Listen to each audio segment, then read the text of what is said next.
तो 5G यानी 5 generation के शो में वक्त है खबरों के सेंसेक्स का, यानी वो शो जिसमें आपको दिखाते हैं हर वो खबर जिन पर पूरे दिन हलचल रहती है। खबरों के सेंसेक्स में आज कौन सी खबर बड़ी होगी, किस खबर पर हम लोग बात करेंगे, कौन सी खबर आपके काम की होगी, उस हर खबर की पूरी जानकारी आप तक पहुंचाएंगे। और सारी बड़ी खबरें आपको दिखाने के लिए हमारे साथ जुड़ेंगे देश भर में फैले रिपोर्टर, जिनकी रहती है हर खबर पर पैनी नजर। और नैना, आज की पहली खबर कहां से होगी? बिल्कुल, पहली खबर जान लेते हैं। मेरे सहयोगी प्रदीप दत्ता जो हमारे साथ में जुड़े हैं। प्रदीप, आज आपके लिए आज से ऐसी खबर कौन सी होगी जो खबरों के सेंसेक्स में अप रह सकती है? देखिए, सबसे बड़ी खबर जिस पे पूरी दुनिया की आज नजर रहेगी वो है अमेरिकन वॉर जो अफगानिस्तान में पिछले 20 साल से चल रही थी, वो खत्म हो चुकी है। और M17 एयरक्राफ्ट जो आखिरी एयरक्राफ्ट था अमेरिकन फोर्सेस को लेके वहां से उड़ चुका है। और आपने देखी होगी कि एक ट्विटर पे एक तस्वीर आई है जो डिपार्टमेंट ऑफ डिफेंस ने रिलीज की है, जिसमें मेजर जनरल क्रिस वो गुड बाय कह रहे हैं अफगानिस्तान को और वहां से जा रहे हैं। और उसके बाद की जो तस्वीर देखी होगी किस तरीके से तालिबान के जो लड़ाकू हैं वहां पे फायरिंग कर रहे हैं और सेलिब्रेट कर रहे हैं और जश्न आजादी मना रहे हैं। लेकिन सबसे बड़ी बात है कि क्या ये जश्न आजादी लोगों के लिए है? बिल्कुल नहीं, क्योंकि लोगों के लिए, अफगानिस्तान के रिहायशी नागरिकों के लिए वहां के आने वाले दिन काफी मुश्किल भरे होंगे। उन्हें मालूम है कि क्या हुआ था 1996 से लेके 2001 तक। और यही एक बड़ी वजह है कि पिछले कई दिनों से हम लगातार देख रहे थे किस तरीके से अफगानिस्तान के लोग वहां से भागने की पूरी ताक में थे, किस तरीके किसी ना किसी तरीके से वहां से निकल जाएं। आज अफगानिस्तान के लोग वहीं देख रहे हैं जहां से 20 साल पहले सब शुरू हुआ था। जब 20 साल पहले अमेरिकी फोर्सेस 9/11 अटैक के बाद आई थी तो उम्मीद की किरण जगी थी। बहुत सारे उतार चढ़ाव भी उन्होंने देखे 20 साल में, लेकिन ओवरऑल उनके लिए स्थिति बहुत ही बेहतर थी। लेकिन अब तालिबान के आने के साथ उनको मालूम है कि उनकी मुश्किलें बढ़ती जा रही हैं, क्योंकि कई लोगों को ऑलरेडी मारा जा चुका है। तालिबान ने अनाउंस कर दिया कि औरतें कॉलेजेस में नहीं जा सकती हैं और दफ्तरों में नहीं जा सकती हैं, इवन को एजुकेशन को बंद कर दिया गया है। हमने देखा कि किस तरीके से स्पोर्ट्स स्टेडियम को एग्जीक्यूशन ग्राउंड में तब्दील कर दिया गया है। लगातार जो लोग पिछली रेजिम के साथ काम करते थे उनको पनिश किया जा रहा है, उनको मारा जा रहा है। तो उसमें एक डर का माहौल है, अनसर्टेनिटी है। उसके बाद जो कट्टरपंथी संगठन है उनको एक बल मिलेगा, क्योंकि आने वाले दिन देखा जाएगा कि किस तरीके से जिहादी जो है रीग्रुप करेंगे इस एरिया में। तो आने वाले दिनों में ग्लोबल जिहाद का अड्डा बनने जा रहा है अफगानिस्तान। तो यही दुनिया की सबकी परेशानी है। और अभी हमने देखा है कि डिप्लोमेटिक मिशन भी सस्पेंड कर दिया है। अमेरिका फिलहाल कतार से ऑपरेट करेगा। कोशिश उनकी रहेगी कि एक नया चैप्टर स्टार्ट किया जाए जो हमारी अमेरिका ने कहा है। बिल्कुल प्रदीप, देखिए अमेरिका का वैक्सीनेशन पूरा हो गया है, डेडलाइन दी गई थी तालिबान की तरफ से। अब देखना ये होगा कि अब भारत किस रणनीति के तहत आगे बढ़ेगा। हालांकि अभी हम वेट एंड वॉच वाली स्थिति में हैं, जो विदेश मंत्री ने साफ कहा। आगे हम किस तरह कदम उठाते हैं, कैसी रणनीति से बढ़ते हैं, इस पर भी नजर बनी हुई है। बिल्कुल आपने सही कहा, अभी तक तो वेट एंड वॉच की सिचुएशन चल रही है, क्योंकि भारत ने बिल्कुल वाजिया कर दिया हुआ है कि भारत को मालूम है कि ये जो आतंकवाद की जो रजीम वहां पे आई है ये भारत के लिए सबसे ज्यादा मुश्किलें पैदा कर सकती है। 1996 से लेकर 2001 तक भी देखा गया, जब खासकर कंधार हाईजैकिंग हुई थी 1999 में, तो उस टाइम भी भारत को कितनी मुश्किलातें आई थी, क्योंकि ये तालिबान की रजीम उस समय भी कैसे सपोर्ट कर रही थी बाकी ऑर्गेनाइजेशन को, जैश ए मोहम्मद जैसे कट्टरपंथियों को। तो इस बार भी भारत की मुश्किलातें बढ़ सकती हैं। अब ये देखना है कि दुनिया का रुख क्या रहेगा। क्या अमेरिका इसे रिकॉग्नाइज करता है, क्योंकि पाकिस्तान की पूरी कोशिश है कि तालिबान की रजीम को रिकॉग्नाइज किया जाए, और किस तरीके से वो एम्बेसडर का रोल प्ले कर रहे हैं, दुनिया को ये जताने की कोशिश कर रहे हैं कि ये रिफॉर्म और ट्रांसफॉर्म तालिबान है, ये वो तालिबान नहीं है जो आपने 20 साल पहले देखा। लेकिन रियलिटी है कि आज भी वैसे ही हैं जैसे ये 20 साल पहले थी। ना ही इनकी आइडियोलॉजी में फर्क आया है, इनकी कथनी और करनी में आज भी अंतर है। कहते कुछ है, करते कुछ है, लेकिन आज भी हम वैश्विक समर्थन चाहते हैं, स्वीकार्यता चाहते हैं, तो दूसरी तरफ वो तमाम चीजें कर रहे हैं जिससे कि विश्व के लोकतांत्रिक देश, लोकतांत्रिक संगठन कम से कम उसको स्वीकार्यता देने से हिचकेंगे जरूर। अब बन रही हमारे साथ हमारे सहयोगी रविकांत हमारे साथ लगातार बने हुए हैं। रविकांत, खबरों के सेंसेक्स में बेहतर खबर आपकी तरफ से क्या आज?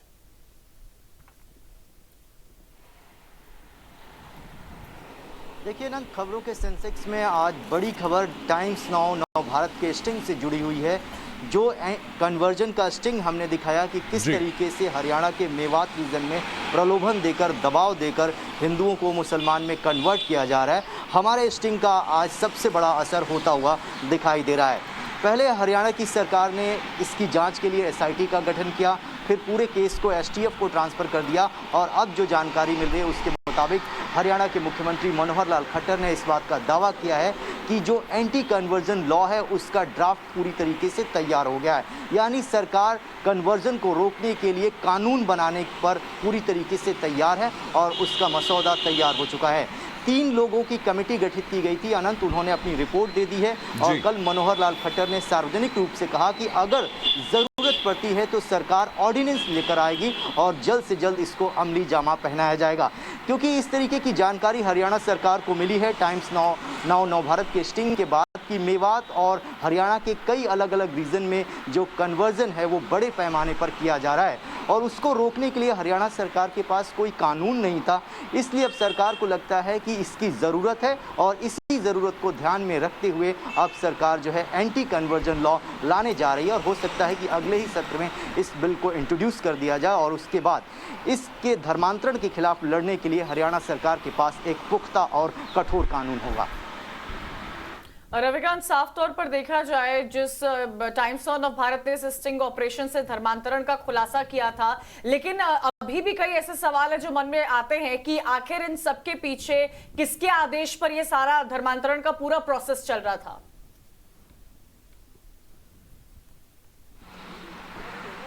देखिए, मनोहर लाल खट्टर ने कहा कि इस तरीके की घटनाएं उनकी जानकारी में आई हैं कि हरियाणा के कई रीजन में लव जिहाद सामने आया है और जबरन धर्मांतरण का पूरा खेल खेला जा रहा है। अब इसके पीछे बहुत सारी ऐसी ताकतें हैं जो काम कर रही हैं, लेकिन उन ताकतों को कानून के शिकंजे में लाने के लिए सरकार के पास कोई इस तरीके का मजबूत कानून नहीं था।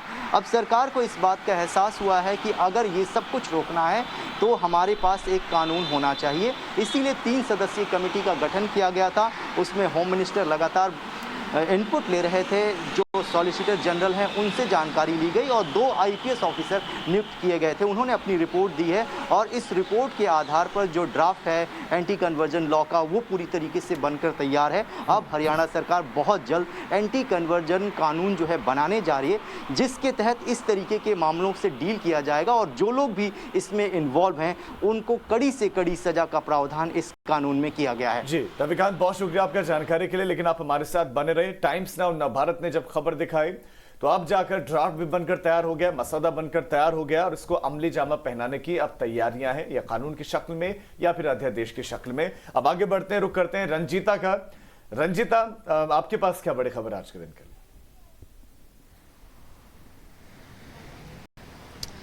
देखिए राजीव, आज की जो बड़ी खबर है, जो सेंसेक्स में आज भी सबसे ऊपर और यूं कहें कि राजनीतिक गलियारे में चर्चा का विषय बनी रहेगी, वो है छत्तीसगढ़ और पंजाब में कांग्रेस की अंदरूनी कलह। राहुल गांधी और सोनिया गांधी से अलग अलग मुलाकात के बाद भी अब तक कांग्रेस फैसला नहीं ले पाई है कि आखिर छत्तीसगढ़ और पंजाब को लेकर किस तरह की रणनीति बनाई जाए।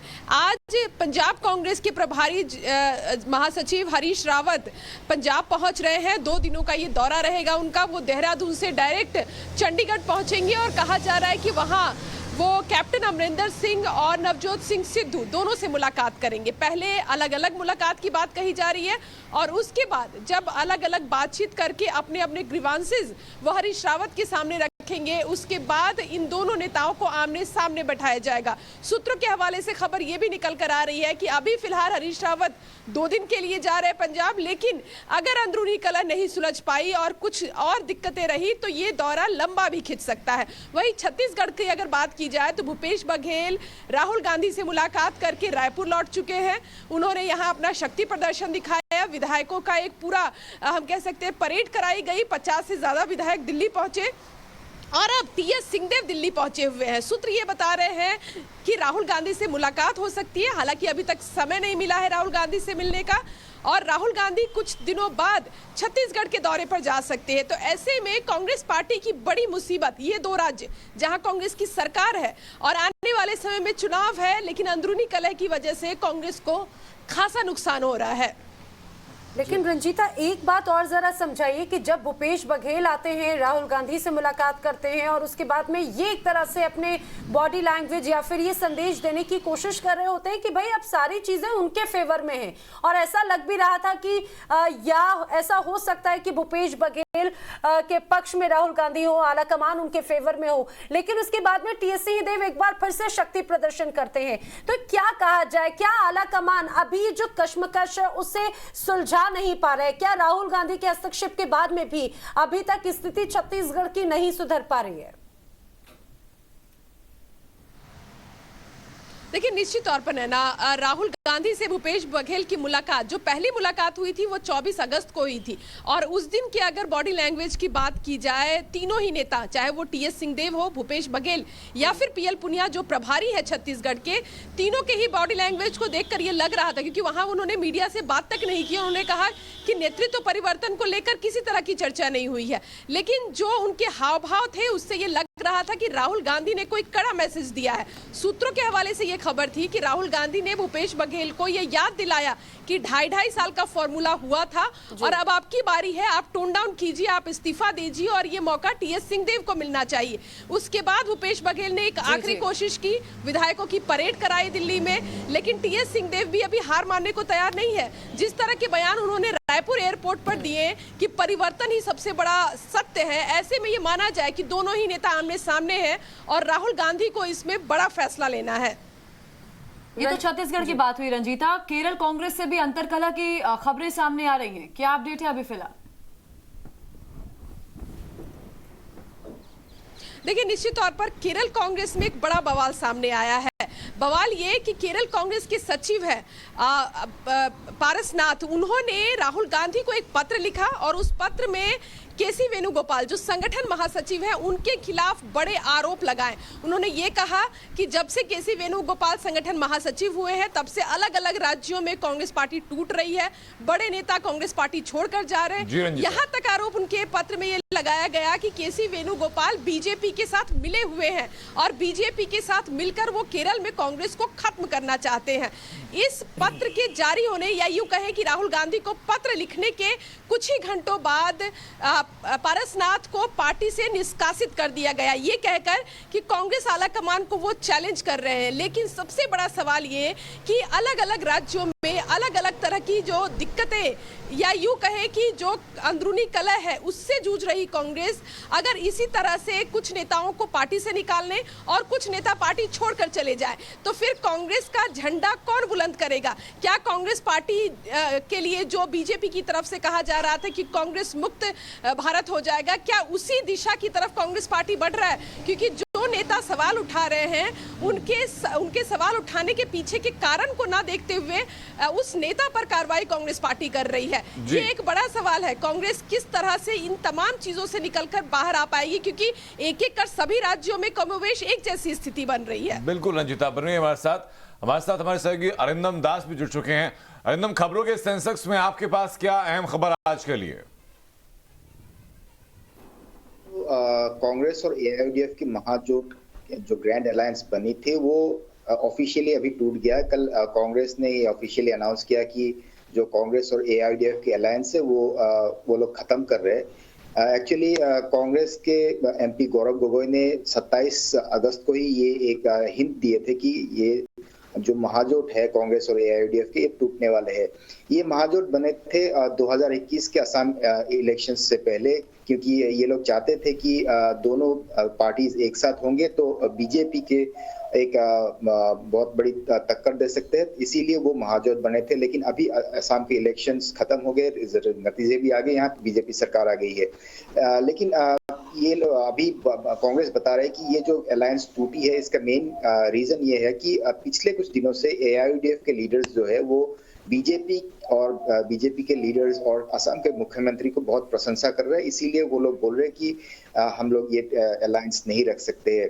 और एआईयूडीएफ की तरफ से भी रिएक्शन आ रहा है कि ये जो डिसीजन लिया है कांग्रेस की तरफ से ये अल्टीमेटली बीजेपी को ही एक एडवांटेज देंगे।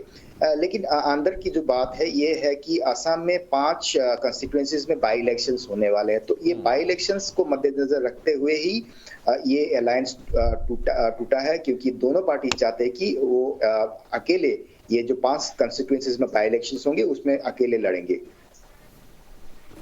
बिल्कुल साफ तौर पर देखा जाए जो हालात असम में बने हुए। शुक्रिया जानकारी के लिए। रंजीता हमारे साथ लगातार जुड़ी हुई है। रंजीता, एक के बाद एक कई खबर आप बता रही हैं, लेकिन जिस तरह से हमने देखा कांग्रेस की कलह लगातार जारी है, क्या कोई और अहम खबर?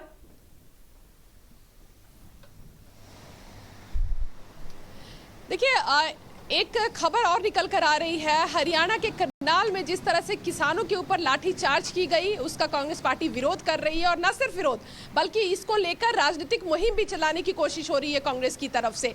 एक तरफ कांग्रेस का एक डेलीगेशन 12:30 बजे NHRC मानवाधिकार आयोग जाएगी, वहां उनसे ये ज्ञापन सौंपा जाएगा उनके सामने कि जिस तरह से करनाल में बर्बरतापूर्ण किसानों के ऊपर जो लाठीचार्ज की गई है, ये प्रशासन की देखरेख और सरकार की फैसले के साथ किया गया है, ये आरोप है कांग्रेस पार्टी का। और उनका कहना है कि इसको लेकर जांच होनी चाहिए और NHRC को इस पर संज्ञान लेना चाहिए। वहीं दूसरी तरफ हरियाणा में राज्यपाल से भी एक डेलीगेशन मुलाकात करेगा, जिसकी अध्यक्षता भूपेंद्र सिंह हुड्डा करेंगे। कहा जा रहा है कि राज्यपाल को भी ज्ञापन सौंपेंगे और जिस तरह से किसानों के ऊपर लाठीचार्ज किया गया है, वो राज्यपाल से ये अपील करेंगे कि इस पूरे मामले को लेकर वो संज्ञान ले। तो हरियाणा में किसान को जिस तरह से मारा गया है करनाल में, उसको लेकर कांग्रेस पार्टी जो है वो एक्टिव नजर आ रही है। जी रंजीता, शुक्रिया आपका जानकारी के लिए। तो NHRC में यानी कि राष्ट्रीय मानवाधिकार आयोग के पास जाएंगे आज कांग्रेसी प्रतिनिधिमंडल, और इसके साथ हरियाणा में राज्यपाल के पास भी कांग्रेसी नेता जाएंगे और अपना आक्रोश व्यक्त करेंगे। रविकांत के पास एक बार फिर से चलते हैं। रविकांत, और क्या बड़ी खबर आपके पास आज के लिए?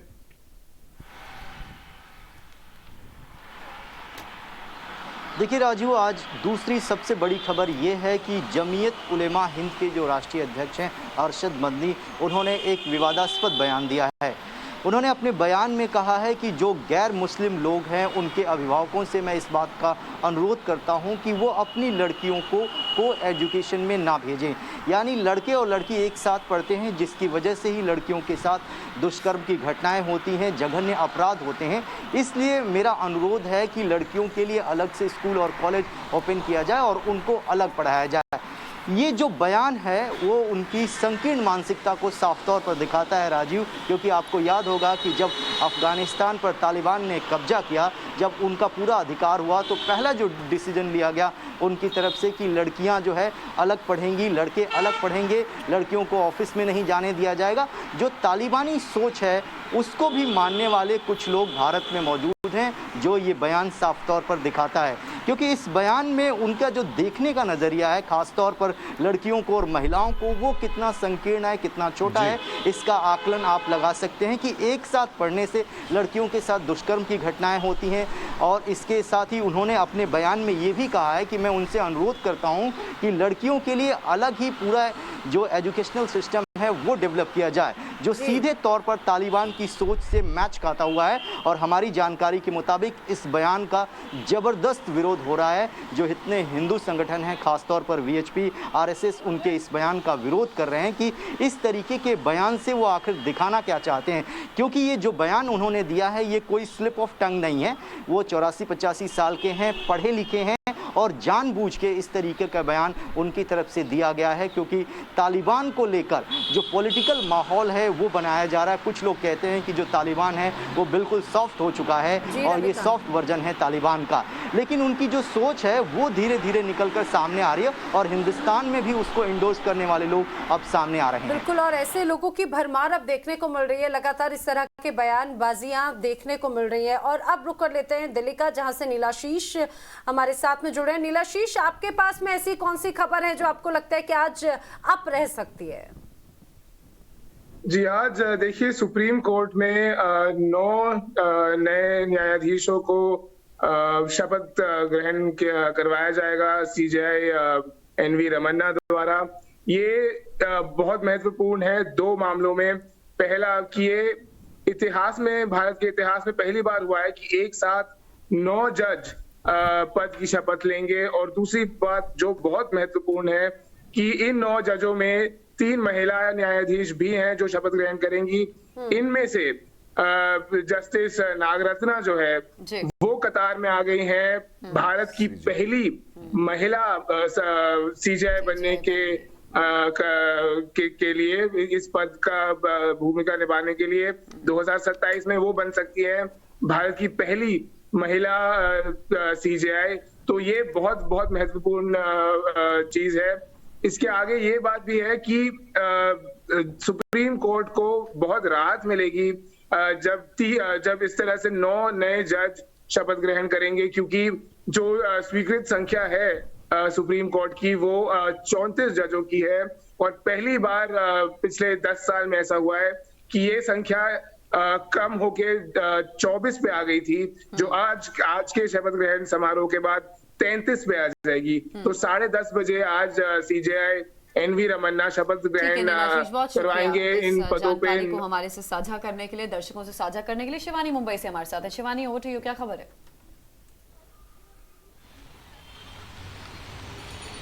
बिल्कुल, देखिए सबसे पहले मुंबई के अंदर आज सबकी नजर होगी अनिल परब के समन पर, जो कि उन्हें प्रवर्तन निर्देशालय द्वारा दिया गया है। ईडी का समन है, अनिल देशमुख के मैटर से जुड़ा हुआ ये समन है जो कि उन पर गया है। हालांकि एक और खास खबर ये है कि सचिन वाजे के मैटर में एक सुनवाई के दौरान ये बात सामने आई कि सचिन वाजे अनिल परब के ऑफिशियल बंगले पर उनसे एक बार मीटिंग के लिए गए थे, जिसके बाद उन्हें पूरे इस मामले में जो अनिल देशमुख से जुड़ा हुआ है उसमें खुलकर आगे बढ़ने की अनुमति दी गई थी, जिसको लेकर प्रवर्तन निर्देशालय ने उन्हें समन भेजा है। 11 बजे उन्हें ईडी के दफ्तर पहुंचना है। लेकिन यहाँ पर यह भी एक बात बताई जा रही है कि जब से उनका ऑन कैमरा रिकॉर्डिंग एक जो फोन कॉल उन्होंने बनाया था जहां पर उन्होंने union cabinet minister Narayan Rane की अरेस्ट को लेकर इंस्ट्रक्शंस दिए थे पुलिस ऑफिशियल्स को, उसके बाद ये समन सामने आता है, जिसके चलते शिवसेना का सीधे वार ये है कि सेंट्रल गवर्नमेंट जो है अपनी सेंट्रल एजेंसीज का फायदा उठा रही है, राजनीतिक तवज्जो देते हुए इन सारे मामलों पर और मिनिस्टर्स को समन भेजते हुए। जी बिल्कुल, शिवानी अब बन रही है हमारे साथ हैदराबाद से। सौमित हमारे सहयोगी हमारे साथ जुड़ चुके हैं। सौमित, क्या खबर की अपडेट आपके पास? जी बिल्कुल, अभी हमारे सहयोगी शिवानी जी जैसा कह रहे थे, ईडी का केस का जांच आज होने वाला है। वही केस में आज हैदराबाद में इन्वेस्टिगेशन स्टार्ट होने वाला है और 12 सेलिब्रिटीज को इन्होंने समन किया है। 4 साल पहले हमने ड्रामाबाजी देखी थी हैदराबाद में, जो वहां पे 10 से ज्यादा टॉलीवुड एक्टर्स को बुलाया गया था। सिट इन्वेस्टिगेशन टीम जो कि प्रोहिबिशन एंड एक्साइज डिपार्टमेंट का है, वो लोग ने जांच किया था। उसके बाद वो केस कोर्ट चला गया था, इन्वेस्टिगेशन उसमें नहीं कैरी किया गया था। अभी जाकर जो रचना रेड्डी जी है, जो कि काउंसिल है, जो ईडी और सीबीआई और डीआरआई को ये केस जो टॉलीवुड ड्रग्स केस और मनी लॉन्ड्रिंग केस है, इसको हैंडओवर करना चाहिए बोल के पिटीशन डाली थी। उसके बाद ईडी ने अभी इस मुद्दे पे एंटर होकर अभी इन्वेस्टिगेशन आज से शुरू करने वाला है। अभी जाकर 12 लोग, बड़े बड़े सेलिब्रिटीज इंक्लूडिंग रकुल प्रीत सिंह, राणा दग्गुपाटी, रवि तेजा, यहाँ के बड़े बड़े जो डायरेक्टर्स हैं, उनको आज से बुलाने वाली है और इसी में जांच होने वाली है। और first time money laundering case में इन लोग मनी लॉन्ड्रिंग एंगल में भी इन लोग जांच करने वाले हैं, ड्रग्स एंगल्स के साथ साथ। बिल्कुल, मोहित भी हमारे साथ जुड़े हैं। मोहित, खबरों के सेंसेक्स के लिहाज से सबसे ऊपर खबर आपकी तरफ से कौन सी आ रही है? देखिए, 8 अगस्त को दिल्ली के जंतर मंतर पर एक प्रोग्राम हुआ था जो भारत छोड़ो आंदोलन के वर्षगांठ पर था। उस कार्यक्रम के दौरान जो है एंटी जो स्लोगन्स लगाए गए थे, तो उस मामले में आज पिंकी चौधरी जो हैं हिंदू रक्षक संगठन के अध्यक्ष, उनकी आज सरेंडर करने जा रहे हैं, क्योंकि 8 अगस्त के बाद उस मामले में काफ़ी ज़्यादा गहमा-गहमी देखने को मिली थी। जब बीजेपी के नेता अश्वनी उपाध्याय को भी गिरफ्तार किया गया था, जो सुप्रीम कोर्ट के लॉयर भी हैं, बताया गया था, उन्होंने वही कार्यक्रम रखा है। इस मामले में दिल्ली पुलिस ने अब तक 8 लोगों को गिरफ्तारी कर ली थी। पिंकी चौधरी लगातार कोर्ट के शरण में जाकर जो है बच रहे थे, लेकिन अब कोर्ट ने ये बोला कि पिंकी चौधरी की जो गिरफ्तारी है उसको उस पर रोक नहीं लगाई जा सकती। तो पिंकी चौधरी ने कल एक वीडियो जारी किया और वीडियो जारी कर अपने बताया है कि वो आज दोपहर में क्रांट प्लेस थाने आएंगे और सरेंडर करेंगे। और साथ ही उन्होंने अपने संगठन के लोगों को आह्वान किया है कि जब वो सरेंडर करने जाएं तो वहां पर बड़ी संख्या में नजर आप बनाए रखें। 12 बजे आत्मसमर्पण करेंगे पिंकी चौधरी और इस मामले में 8 गिरफ्तारियां पहले ही हो चुकी हैं। और अब वक्त हो चला है खबरों के सेंसेक्स का मीटर आपको दिखाने का। तमाम खबरें आपको दिखाई कि क्या क्या आज खबरें रहेंगी दिन पर जिन पर चर्चा रहेगी। वो खबरें आपको दिखाई, उनके पीछे की वजह आपको बताई, एक एक डिटेल आप तक पहुंचाई। और खबरों के सेंसेक्स में तमाम डिटेल्स बताने के बाद अब वक्त हो चला कि आपको बताएं कि किस क्रम में आज तरजीह दी जाएगी खबरों को। ये दोनों क्रम आपके सामने बता रहे हैं, जो पहले जो क्रम था और जो उसके बाद अब जो नया क्रम अब बदलने वाला है। बिल्कुल, जो पहले क्रम है टाइम्स ऑफ भारत के खुलासे का बड़ा असर, इसके अलावा और तमाम खबरें। लेकिन जो नई रैंक है टाइम्स ऑफ भारत पर खबर दिखाए जाने के बाद में 5G खबरों के सेंसेक्स में, अब उसमें पहली खबर अमेरिका की, जिसने अफगानिस्तान छोड़ दिया है जो मियाद थी उससे 24 घंटे पहले। दूसरी बड़ी खबर टाइम्स ऑफ भारत के खुलासे का बड़ा असर हुआ। वहीं कांग्रेस में जो अंदरूनी कलह अलग अलग राज्यों से सामने आ रही है, लगातार संकट गहराता देख रहे हैं, क्या होगा इस पर भी नजर टाइम्स ऑफ भारत की बनी रहेगी। वहीं लाठीचार्ज मामले में भी सियासत देखने को मिल रही है। वहीं जमीयत उलेमाए हिंद को एजुकेशन से दिक्कत है, ये खबर भी है जिसके ऊपर चर्चा आज रहेगी।